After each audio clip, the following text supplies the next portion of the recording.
According to the Gospel of Mark, when Jesus was praying in the Garden of Gethsemane, he prayed, he was sorrowful, he was distressed, he was troubled. He said, if there's any way this cup passed me by, or I don't have to drink it, then not my will, but thy will be done. Welcome to one of our vlogs from St. Mark's Episcopal in Dalton, Georgia. I am not in Dalton at this moment. I am in Chattanooga at Memorial Hospital in the St. Anne's chapel here. This is a sacred place for me. I've come here many times when my wife was ill and in the hospital to pray, and I have a lot of memories here. But one of my favorite things is I've done a video here before with this window in my background, and I really like this because it shows the cup being brought, heading down from God, and the hands reaching up for the cup. And this reminds me of the three miracles, I feel, of the Eucharist. Is that one of the first miracles of the Eucharist is that God comes down from heaven and goes into the bread and wine.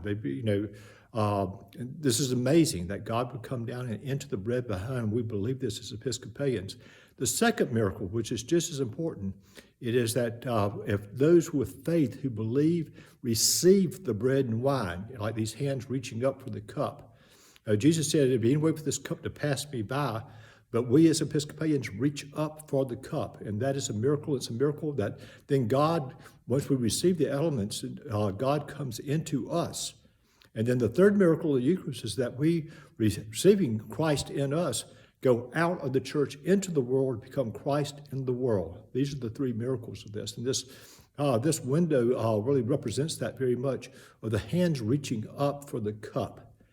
We can only imagine the distress of Jesus and knowing that he was going to die, and knowing that what taking the cup would mean for his life. But we as Christians also have the opportunity to receive the cup.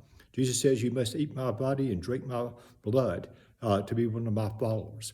So this day and this Easter season, let us rejoice in the resurrection, but also rejoice that God comes down from heaven, that we of faith can believe and receive the body and blood of Christ, and then go out in the world to do God's work. Thanks be to God. Hallelujah.